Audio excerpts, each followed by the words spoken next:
Hello friends, welcome back on apex classes digital platform. हम पढ़ रहे थे क्लास 12 का हिस्ट्री का फर्स्ट लेसन भारत का वैभवपूर्ण अतीत। इसमें काफ़ी सारे टॉपिक हम कंप्लीट कर चुके हैं। आज का हमारा टॉपिक है सिंधु घाटी सभ्यता की कला, लिपि और विज्ञान। सिंधु घाटी सभ्यता की विशेषताओं का हमने पिछली क्लास में पूरा डिटेल से वर्णन देखा था। सिंधु घाटी सभ्यता की विशेषता मैंने आपको बताया था कि 4 नंबर का क्वेश्चन इंपॉर्टेंट बनता है। इसी में सिंधु घाटी सभ्यता की कला, लिपि और विज्ञान, इस पे भी 1 नंबर का क्वेश्चन भी पूछा जा सकता है। पर्टिकुलर लिपि पे, कला पे या विज्ञान पे 2 नंबर का क्वेश्चन भी पुटअप किया जा सकता है और 4 नंबर का क्वेश्चन भी पुटअप किया जा सकता है। तो सिंधु घाटी सभ्यता में आज हम सबसे पहले लेंगे कला। कला में हमें क्या देखना है कि सिंधु घाटी सभ्यता में कौन कौन सी कला जो थी वह उन्नत अवस्था में थी। कौन कौन सी कला उन्नत अवस्था में थी?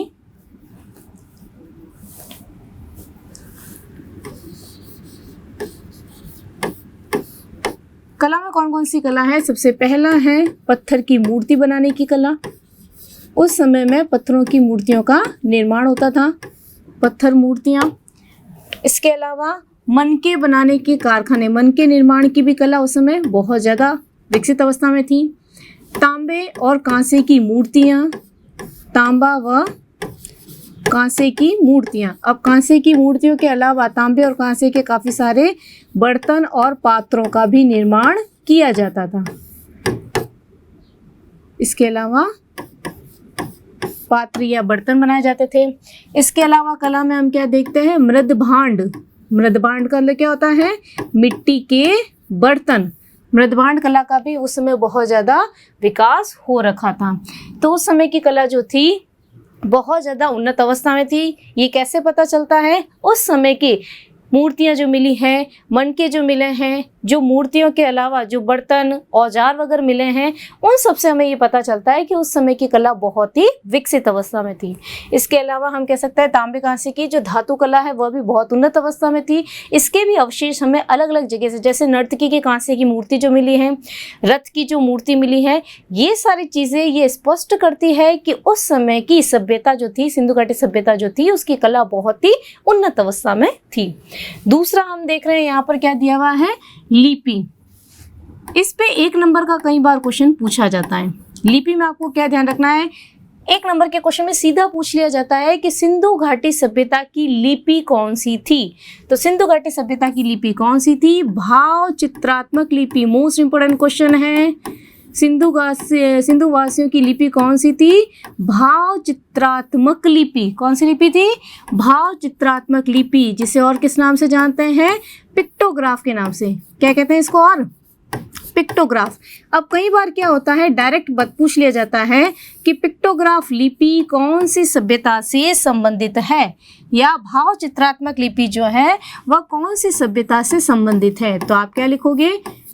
पिक्टोग्राफ लिपि या भाव चित्रात्मक लिपि जो है वह कौन सी सभ्यता से संबंधित है? सिंधु घाटी सभ्यता से। तो 1 नंबर में आपका इंपॉर्टेंट क्वेश्चन बनता है, सिंधु सभ्यता की प्रमुख लिपि का नाम बताइए, या सिंधु वासियों की प्रमुख लिपि कौन सी थी। तो सिंधु घाटी सभ्यता की प्रमुख लिपि कौन सी थी? भाव चित्रात्मक लिपि थी, जिसको और किस नाम से जाना जाता है? पिक्टोग्राफ लिपि के नाम से भी जाना जाता है। अब सबसे बड़ी जो महत्वपूर्ण बात यह है कि इस लिपि को अभी तक पढ़ा नहीं गया है। मतलब कोई भी व्यक्ति इसको पढ़ने में सफल नहीं हुआ, इसको पढ़ा नहीं जा सका इस लिपि को अभी तक। ठीक है ना? हालांकि इस सभ्यता से संबंधित लगभग 2500 लेख हमें मिल चुके हैं मोहरों के ऊपर। कितने? लगभग 2500 लेख इस सभ्यता से हमको मिल चुके हैं। ठीक है ना? और एक और क्वेश्चन आपको याद रखना है इसमें, सबसे बड़ा जो लेख मिला है सिंधु घाटी सभ्यता में कौन सा, कहाँ पर मिला है? 17 अक्षरों का। कितना है? 17 अक्षरों का सबसे बड़ा लेख। 17 अक्षरों का बड़ा जो लेख मिला है सिंधु सभ्यता में, किस जगह से मिला है? धोलावीरा से। कहाँ से मिला है? धोलावीरा से मिला है। क्वेश्चन बनता है यहाँ पर, सिंधु सभ्यता में सबसे बड़ा लेख किस स्थान से मिला है? धोलावीरा से मिला है। कितने अक्षरों का है वह? 17 अक्षरों का मिला है। धोलावीरा कहाँ पर है? पहले भी बता चुकी हूँ मैं। सारे स्टेट अच्छे से याद होने चाहिए आपको। धोलावीरा है गुजरात में। मैप में आपसे ये जगह पूछी जा सकती है, इसलिए ये जगह भी आपको ध्यान होनी चाहिए कि कौन से स्टेट में है। ठीक है? लिपि के बाद में सबसे लास्ट में हमारा क्या टॉपिक है सिंधु सभ्यता का? विज्ञान। विज्ञान में हम क्या पढ़ते हैं कि सिंधु वासियों को कौन कौन सी विज्ञान की शाखाओं के बारे में जानकारी थी। तो सबसे पहले हम लेते हैं गणितीय विज्ञान। सबसे पहले क्या लेते हैं हम? गणितीय विज्ञान की उन्हें जानकारी थी। गणितीय विज्ञान में जो गणितीय अंक थे उस अंकों के बारे में उनको जानकारी प्राप्त थी। इसके अलावा योग और गुणा यानी जोड़ना और गुणा, इन दोनों ही प्रक्रियाओं से वे लोग परिचित थे। सिंधुवासी जो थे उनको घटाना भाग से परिचित नहीं थे, वह योग और गुणा यानी जोड़ और गुणा की जो गणितीय प्रक्रियाएं थी, गणितीय अंकों की जो ज्ञान था वह उस सभ्यता के लोगों में था। गणितीय विज्ञान के बाद में हम दूसरा देखते हैं औषधि विज्ञान या चिकित्सा विज्ञान भी कह सकते हैं जिसको। औषधि विज्ञान में क्या पढ़ेंगे हम कि सिंधु सभ्यता में इसके पूरा स्थल से एक खोपड़ी का अवशेष मिला है। उस खोपड़ी में कुछ छेद हमें देखने को मिलते हैं और उन छेदों को किसी वस्तु से, किसी सामग्री से भरा गया है। उन छेद को वापस भरा कर दिया गया, उनको फिल कर दिया गया वापस। तो इससे हमें ये पता चलता है कि आज के समय की जो प्लास्टिक सर्जरी है वो हजारों साल पहले भी थी। ठीक है ना। तो इससे हमें क्या पता चलता है कि शल्य क्रिया जो है, जो कि प्लास्टिक सर्जरी जिसको हम कहते हैं, ये हजारों वर्ष पूर्व भी भारतीयों ने इसकी खोज कर चुकी थी। ये हमारे भारत की महत्वपूर्ण उपलब्धि है कि आज जहाँ पर बाहर के देशों के द्वारा, ब्रिटिशर्स के द्वारा या बाहर के देशों में जाकर जो प्लास्टिक सर्जरी का कार्य किया जाता है या भारत में भी अगर किसी जगह होता है तो ये तो हजारों वर्ष पहले ही हमारे आर्यों ने, भारतीय लोगों ने उसको खोज निकाला था। तो ये भारत की महत्वपूर्ण उपलब्धि है। बहुत ही गर्व की बात है भारत के लिए कि शल्य चिकित्सा का ज्ञान हजारों साल पहले भी भारतीय लोगों को था। इसके अलावा हम देखते हैं औषधि विज्ञान के बाद में देखते हैं विज्ञान में शल्य चिकित्सा का ज्ञान हो गया।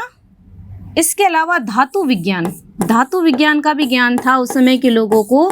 धातु विज्ञान में हम क्या देखते हैं? तांबा और कांसा, ये जो दो धातु थे, तांबा और कांसा, इन दोनों का प्रयोग इनके द्वारा मूर्तियों का निर्माण बहुत ही उन्नत अवस्था में था। ठीक है ना।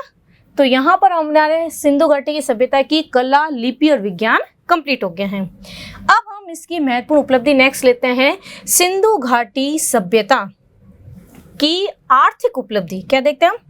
आर्थिक उपलब्धि देखते हैं। आर्थिक उपलब्धि को हम 3 भागों में यहाँ पर बांट सकते हैं। कौन कौन सी? सबसे पहली है उन्नत कृषि कार्य, दूसरा दिया हुआ है उद्योग और व्यवसाय, तीसरा है व्यापार और वाणिज्य।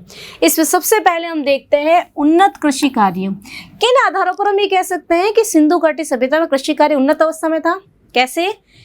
अगर आप लोगों को ध्यान हो तो पिछली क्लास में हमने इसकी विशेषताओं के बारे में पढ़ा था और विशेषताओं हमने क्या देखा था? किसके अवशेष मिले? विशाल अन्नागार के पढ़ा था हमने, याद है आप सभी को? विशाल अन्नागार के अवशेष मिले हैं, हमने पढ़ा था। हड़प्पा और मोहनजोदड़ो दोनों जगह से, कहाँ से मिले हैं? हड़प्पा और मोहनजोदड़ो दोनों ही स्थानों से विशाल अन्नागार के अवशेष प्राप्त हुए। तो इस आधार पर हम क्या कह सकते हैं? विशाल अन्नागार के आधार पर भी अनाज इकट्ठा कब होगा? जब बहुत सारा कृषि कार्य किया जाएगा, खेती बाड़ी की जाएगी, उसी के आधार पर हम कह सकते हैं कि विशाल अन्नागार के अवशेष के आधार पर हम कह सकते हैं कि सिंधुवासी के समय या सिंधु घाटी सभ्यता के समय कृषि व्यवस्था बहुत ही उन्नत अवस्था में थी। इसके बाद हमें कृषि में किस किस के अवशेष मिले हैं? प्रमुख कृषि जो थी वह किस किस की होती थी? गेहूं की, जौ, ज्वार, दालें, मटर, इन सब की खाद्यान्न चीजों की उस समय फसल होती थी। इसके अलावा कपास की खेती भी की जाती थी। इन सब के अवशेष हमें उस समय की सभ्यता से मिले हैं। तो हम ये कह सकते हैं कि सिंधुवासी जो थे वह गेहूं, जौ, ज्वार, दालें, मटर, कपास, तिल, इन सब की खेती करते थे। अब अगला अपन को इसमें याद रखना है कि खेती के लिए किसका प्रयोग करते थे? हलों का प्रयोग किया जाता था। कृषि कार्य के लिए हलों का प्रयोग किया जाता था। और हलों में भी किस प्रकार के हलों का प्रयोग था? लकड़ी के हलों का प्रयोग किया जाता था। एक नंबर में पूछा जाता है कि सिंधुवासी किन हलों का प्रयोग करते थे? तो लकड़ी के हलों का प्रयोग उस समय सिंधु वासियों के द्वारा कृषि कार्य में किया जाता था। इसके अलावा इसमें एक मोस्ट इंपोर्टेंट क्वेश्चन पूछा जाता है, 1 नंबर में बहुत इंपोर्टेंट क्वेश्चन है, कई बार रिपीट हो चुका है, यहाँ तक कि कंपटीशन लेवल पर भी इस क्वेश्चन को पूछा जाता है। क्या पूछा जाता है?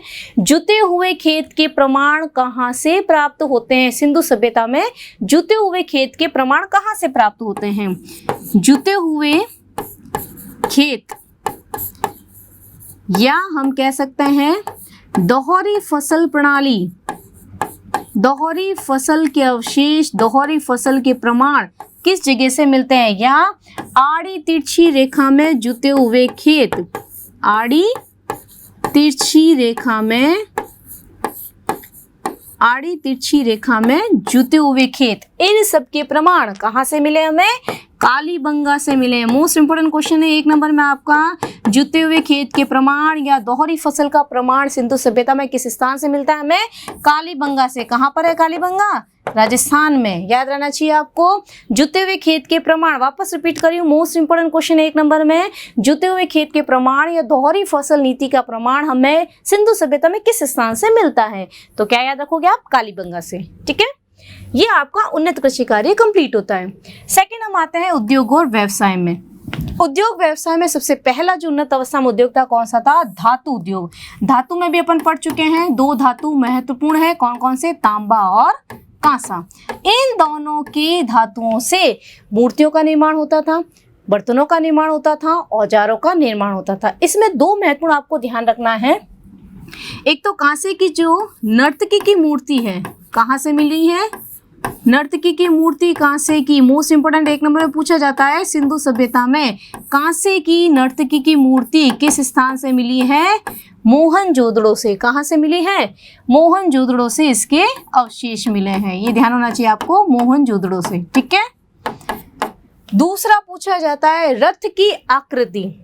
सिंधु सभ्यता में रथ की आकृति हमें किस स्थान से देखने को मिलती है? रथ की आकृति मिलती है दैमाबाद से। कहाँ से मिलती है? दैमाबाद। याद आ रहा है कुछ? दैमाबाद कहाँ आया है पहले? दैमाबाद हमने पढ़ा था सिंधु सभ्यता के विस्तार में। सिंधु सभ्यता का जो दक्षिणतम बिंदु है उसका जो विस्तार है दक्षिण में, कहाँ तक है? दैमाबाद उसका लास्ट पीक पॉइंट है दक्षिण क्षेत्र में। ठीक है, दैमाबाद कहाँ पर है? महाराष्ट्र में। कौन से स्टेट में है दैमाबाद? महाराष्ट्र में। ये भी पूछा जाता है आपसे कई बार कि रथ की आकृति के प्रमाण सिंधु सभ्यता में किस स्थान से मिले हैं? तो आपको लिखना है दैमाबाद महाराष्ट्र से मिले हैं। दैमाबाद महाराष्ट्र में मैप में भी पूछा जा सकता है। दैमाबाद को अगर भरना है तो आप कौन से स्टेट में भरेंगे? महाराष्ट्र स्टेट में। ठीक है, नेक्स्ट आता है मणके या मनके। मणके निर्माण का उद्योग उस समय बहुत ज्यादा उन्नत अवस्था में था। ठीक है ना। अब मणके बनाने के जो कारखाने मिले हैं वो हमें 2 स्थानों से मिले हैं। ये भी 1 नंबर में पूछा जाता है कि सिंधु सभ्यता में मणके बनाने के कारखाने किस स्थान से मिले हैं? 2 स्थानों से मिले हैं। सबसे पहला है लोथल और दूसरा है चहुंदड़ो।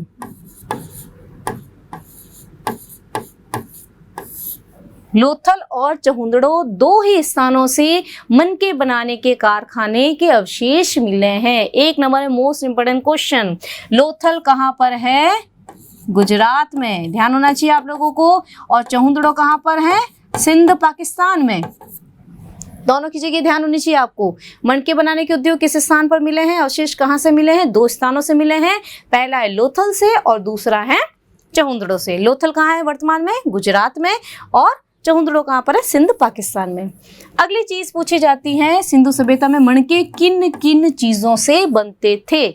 तो मणके जो है वो लगभग सभी धातु से, सोना से, चांदी से, तांबे के, पत्थरों के, सीप से, शंख से, लगभग सारी चीजों से मणके बनाने का कार्य उस समय बहुत ही उन्नत अवस्था में था। ठीक है, तो मणका उद्योग उस समय का प्रसिद्ध है। मणके वाले में आपको कम से कम 2 क्वेश्चन अच्छे से याद करने हैं। सबसे पहला तो मणके बनाने के कारखाने किस जगह उपलब्ध है? 2 जगह, लोथल और चहुंदड़ो से। दूसरा पूछा जा सकता है आपके कि प्राचीन समय में सिंधु सभ्यता में मणके किन धातु से बनाए जाते थे? तो मणका का निर्माण जो है चांदी से, तांबे से, सोने से, जस्ते से और सीप से, शंख से, पत्थरों से, इन सब से मणका का निर्माण किया जाता था। लास्ट आता है वस्त्र उद्योग। वस्त्र उद्योग में क्या है, हमने जब पढ़ा था खेती बाड़ी में तो कपास की खेती भी हमने पढ़ी थी। तो कपास के कृषि कार्य से हमें ये प्रमाण मिलता है कि उस समय का जो वस्त्र उद्योग था बहुत ही उन्नत अवस्था में था।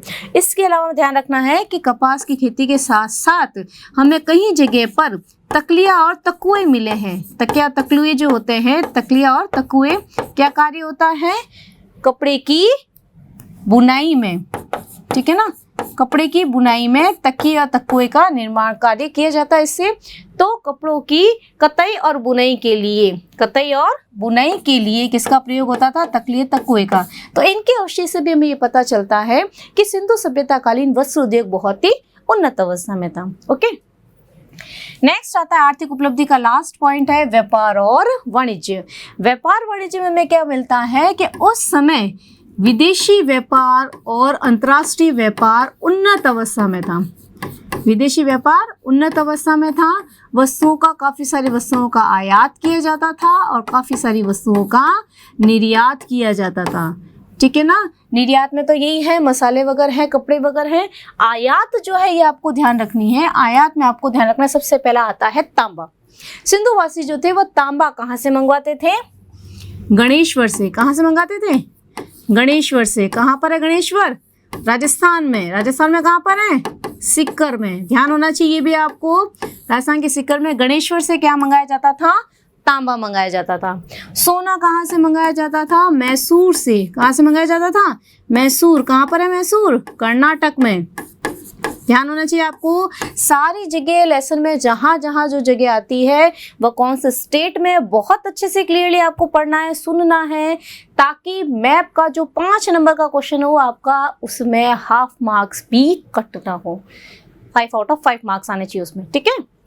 चांदी जो है कहाँ से मंगाई जाती थी, ईरान और अफगानिस्तान से। ईरान और अफगानिस्तान से चांदी मंगवाई जाती थी। ओके, और सबसे लास्ट आया हुआ है कीमती पत्थर। ये कीमती पत्थर आप लोगों को पता है किसके लिए बनाया जाता था, मणकों के निर्माण के लिए, ठीक है ना। मण के निर्माण के लिए कीमती पत्थर मंगवाए जाते थे। कहाँ से मंगवाए जाते थे, ये 2 जगह से मंगाए जाते थे। कहाँ कहाँ से, गुजरात और महाराष्ट्र से। कहाँ से मंगाए जाते थे, गुजरात और महाराष्ट्र से। इन दोनों जगह से मणके बढ़ाने के लिए कीमती पत्थरों को आयात किया जाता था। यहाँ पर हमारे सिंधु घाटी सभ्यता की आर्थिक उपलब्धि है जो कंप्लीट हो जाती है। नेक्स्ट आते हैं इसका सामाजिक जीवन, सिंधु सभ्यता का सामाजिक जीवन। सामाजिक जीवन में देखो आप यहाँ पर 4 भाग देख रहे हैं। सबसे पहला आया है वर्ग विभाजन।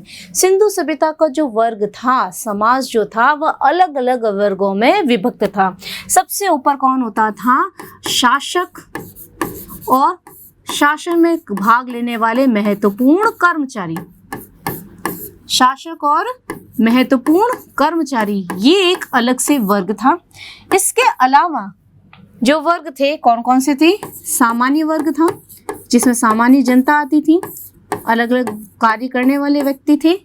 इसके अलावा सामान्य वर्ग के साथ, इससे नीचे हम नहीं कह सकते, सामान्य वर्ग के साथ साथ में कृषक वर्ग था।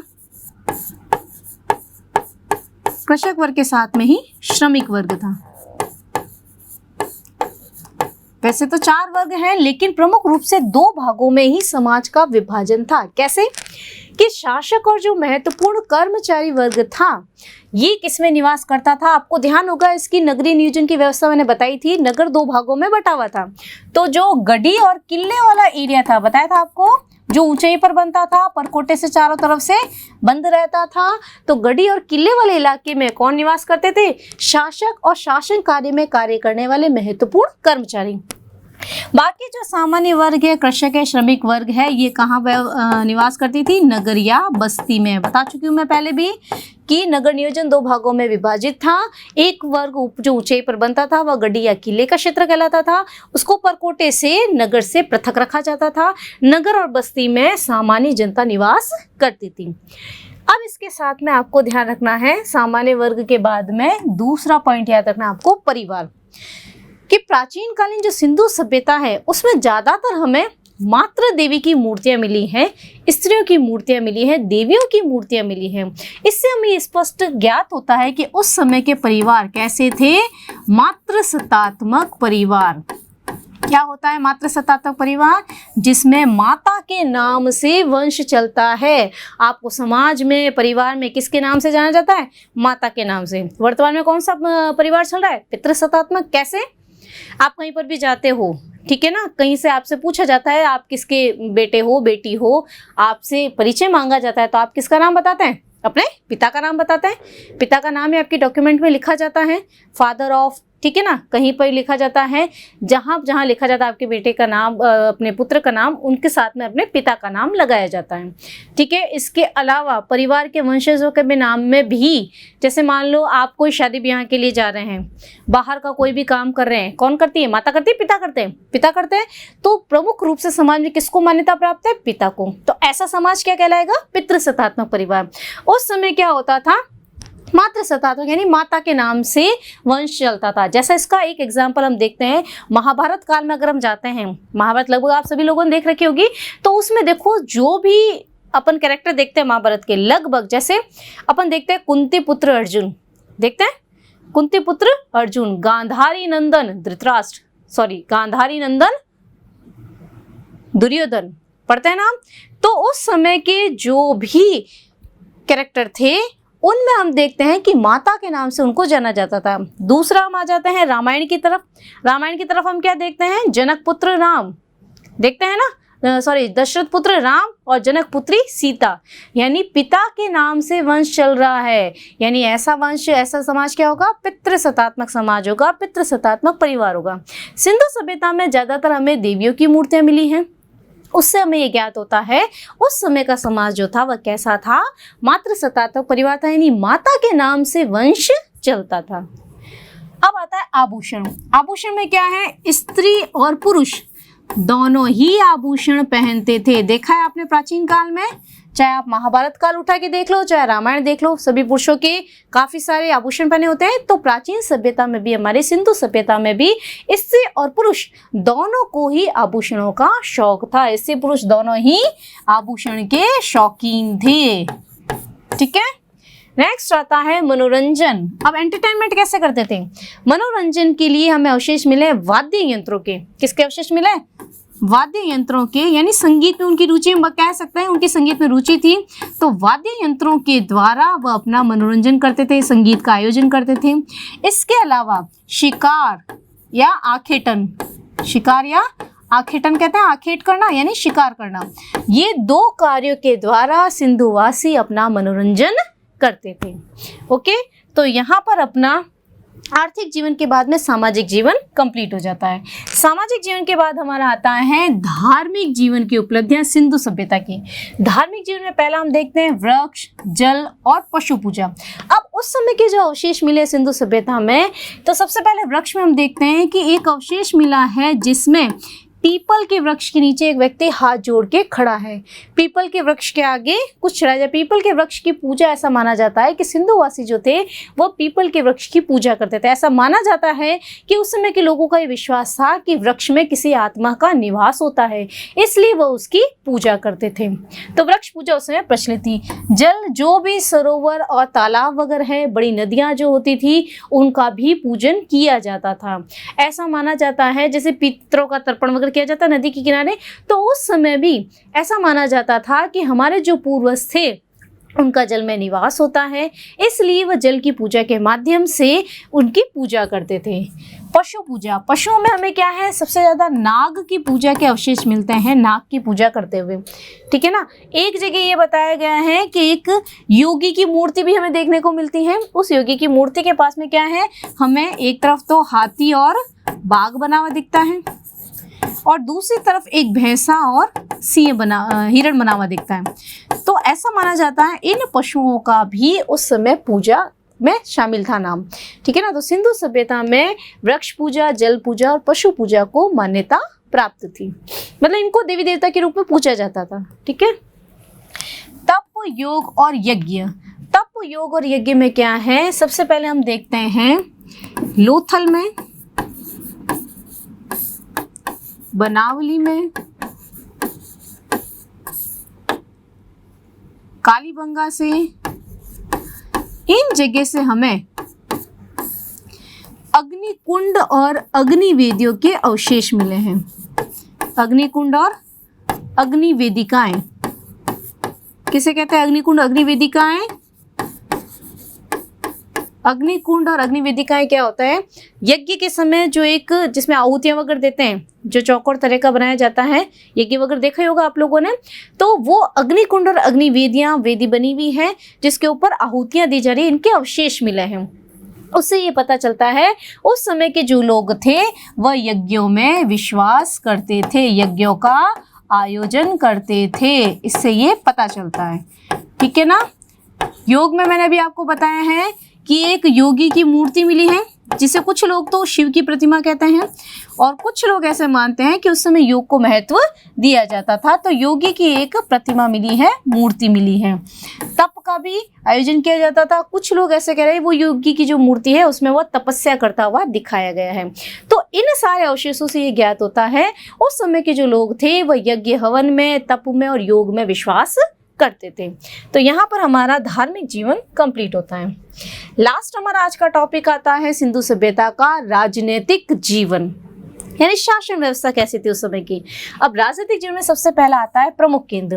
हालांकि कहीं पर भी सिंधु सभ्यता के प्रशासन के हमें कोई लिखित रूप में या कोई ऐसा प्रमाण नहीं मिलता है हमें जिसे हम कह सकते हैं कि उस समय ऐसी शासन व्यवस्था थी। लेकिन उस समय की जो हम नगर नियोजन की व्यवस्था देखते हैं, साफ सफाई की जो व्यवस्था देखते हैं, तो ऐसा लगता है कि कोई ना कोई संस्था तो ऐसी रही होगी जो इन सब के संचालन का कार्य करती होगी। तो महत्वपूर्ण रूप से सिंधु सभ्यता के हम 4 प्रमुख केंद्र देखते हैं। सबसे पहला प्रमुख केंद्र कौन सा था? हड़प्पा, जो इस सभ्यता का सबसे प्रथम पूरा स्थल है। दूसरा है मोहनजोदड़ो,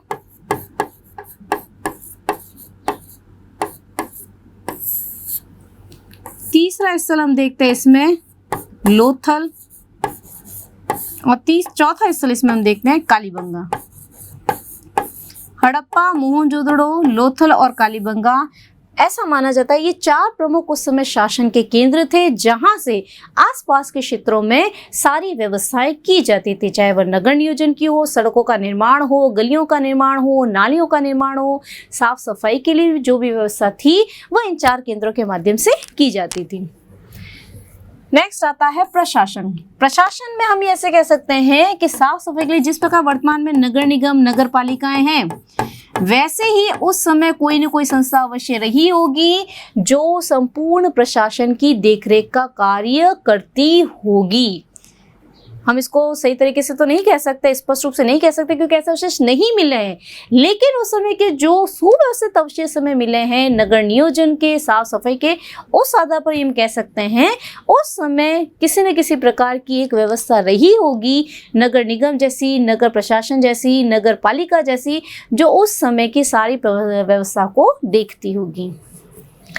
अस्त्र और शस्त्र। अस्त्र शस्त्र में क्या होता है, उस समय में हमें कोई ज़्यादा औजार नहीं मिले हैं, तो इससे ये अनुमान लगाया जा सकता है कि सिंधुवासी जो थे वह शांति प्रिय थे, युद्ध में विश्वास नहीं करते थे, लड़ना उनको पसंद नहीं था। ठीक है ना। आसपास के क्षेत्रों में भी हम देखते हैं, जैसे मेसोपोटामिया वगैरह देखते हैं, तो इन क्षेत्रों के साथ सिर्फ उनके व्यापारिक संबंध थे, व्यापार के लिए एक स्थान से दूसरे स्थान पर आते जाते रहते थे, लेकिन उनके साथ किसी भी युद्ध का उल्लेख नहीं किया गया है। सिर्फ छोटे मोटे हमें तीर, भाले, ये सारी चीज़ें हमें देखने को मिल जाए, तीर है, बाण है, भाले हैं, तो ये सारी चीज़ें तो हम मान सकते हैं कि पशुओं से रक्षा करने के लिए उस समय के लोग इन अस्त्र शस्त्रों का निर्माण करते थे या इनका प्रयोग करते थे। बाकी कहीं पर भी सिंधुवासियों के द्वारा युद्ध का उल्लेख नहीं किया गया। इस आधार पर हम कह सकते हैं सिंधुवासी बहुत ही शांति प्रिय थे, किसी प्रकार के युद्ध का वर्णन उसमें नहीं मिलता है। ओके, तो आज की क्लास का हमारा सिंधु सभ्यता की जो महत्वपूर्ण उपलब्धियां थी वह कंप्लीट हो जाती हैं। कल हम नेक्स्ट क्लास में हम शुरू करेंगे वैदिक सभ्यता के बारे में। तब तक के लिए थैंक यू। सब्सक्राइब करें हमारा Apex classes edutech YouTube channel, साथ ही बेल आइकन को क्लिक करना बिल्कुल ना भूलें ताकि आगे आने वाले सभी यूट्यूब वीडियोस की अपडेटेड नोटिफिकेशंस सबसे पहले आपको मिले। Apex classes edutech, subscribe now.